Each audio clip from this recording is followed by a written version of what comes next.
Hello guys, ako nga pala si Martin and I'm gonna answer these 5 questions about a GDPR case. So, this link redirected us here. So, I have chosen the number 1, British Airways. So, I've looked up this case through Wikipedia, which is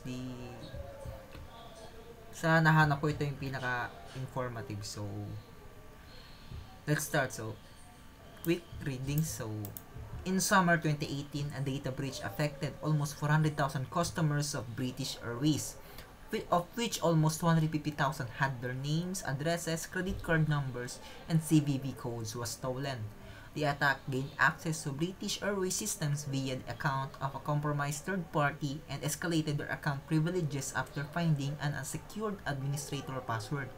So the attackers stole data that British Airways was improperly recording and also redirected users of British Airways website to a bogus site that was designed to steal more data. So in October 2020, the ICO fined British Airways £20 million for breaches of GDPR related to the breach. A legal claim by customers who has been affected by the breach was settled out of the court in 2021.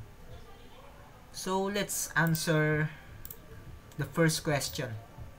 What is the case all about? So the case revolves around a significant data breach affecting British Airways in 2018, so where the personal and financial data of nearly 400,000 customers was compromised. So the breach resulted from a combination of poor cybersecurity practices, so including the use of outdated software, improper data logging, and the lack of adequate safeguards such as multi-factor authentication. The attackers exploited these vulnerabilities to access sensitive information and redirect users to a fake website for further data theft. Legal and regulatory actions followed, including fines and a class action settlement. So that is the case all about. Next question is, what are the facts of the case? Of course, the nature of the breach. Nagsimula lang naman ito dahil nagkaroon ng access ang mga hacker sa system gamit ang isang compromised credentials from a third-party employee. Ang sabi dito, ito ay galing sa Swissport. So, the account lacked multi-factor authentication. Diba? Dahil lang sa multi-factor authentication, nagkaroon ng data breach ang isang airport. Bakit? Dahil dun, vulnerable ang kanilang website. Okay? Dahil din sa outdated software, nagkaroon ng access ang mga hackers. So, nakuha ng mga hackers ang 380,000 customers data.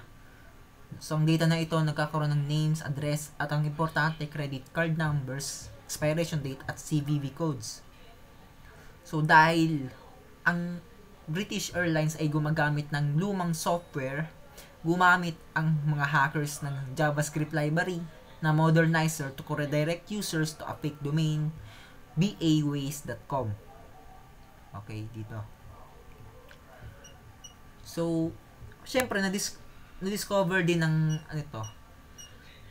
ng airlines noong 2018. So, remove din ng airlines ang malicious code within 90 minutes of being informed by a third party on September 5, 2018.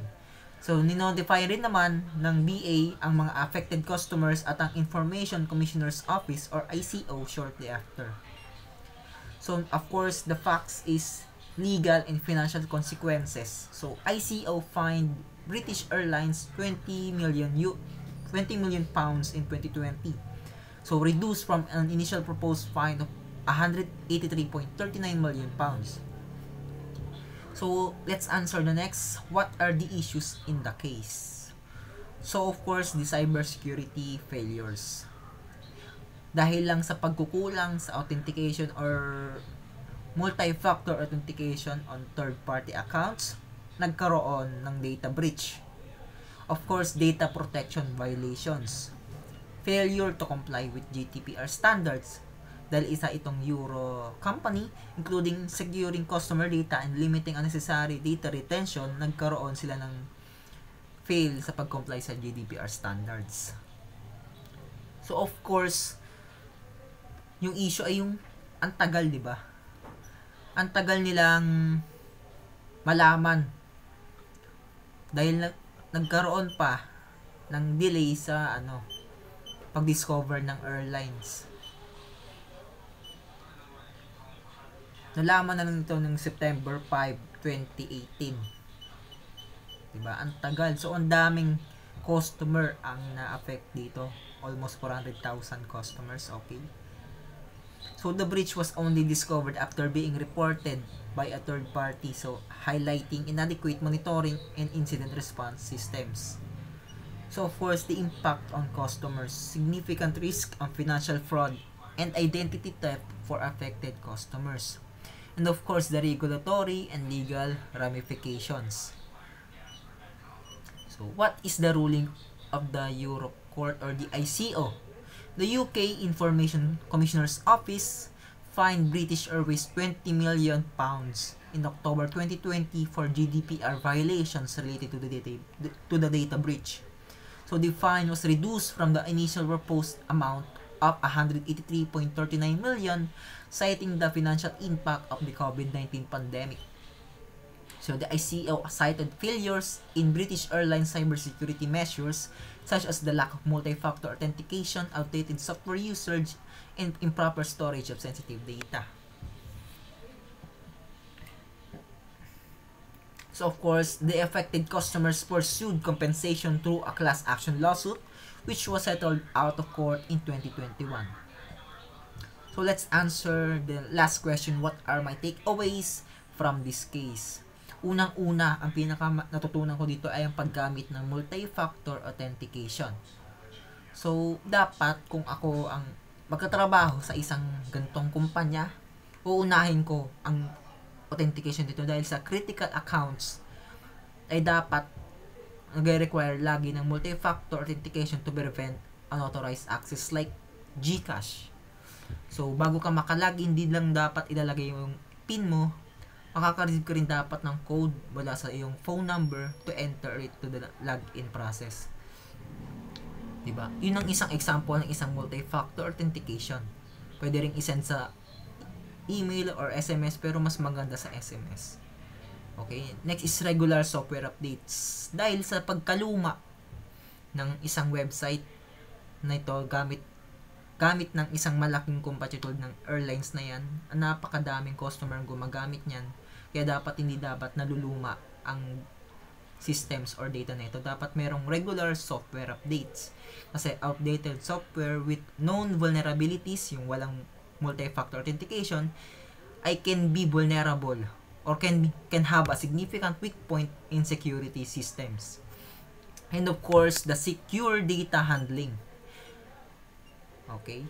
Dapat ang isang company merong cyber security team na nag-handle ng secure data, ng sensitive data information. So, avoid unnecessary logging of sensitive information and always encrypt sensitive data to minimize risk if systems are breached. Kung ang system ay nabe-breach, dapat lahat ng data ay nagiging encrypted. So, para hindi sila maging sensitive sa anumang breach or hack attempts ng mga hackers. So, dapat meron din tayong compliance sa data protection laws. So, adhering to GDPR and other data protection standards is not optional. So, failure can result in substantial fines and reputational damages. And of course, lastly is yung legal and financial consequences. So, kapag nagkulang ka sa security ng kahit anong kumpanya or kahit kung gagawan man tayo ng product bilang future computer engineers, dapat meron tayong cybersecurity knowledge para ma-handle ang mga data ng ating mga users. So, lapses or lacking ng gantong cybersecurity can lead to legal action, fines and settlement, and cost na mas mahal pa sa ating mga pinag-ipunan. So, further amplifying the impact of a breach. So, this case emphasizes the critical importance of implementing strong cybersecurity practices and adhering to data protection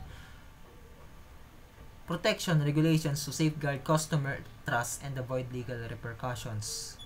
So, yun lamang. Ako nga pala ulit si Martin Peter Paul and Parma. Thank you.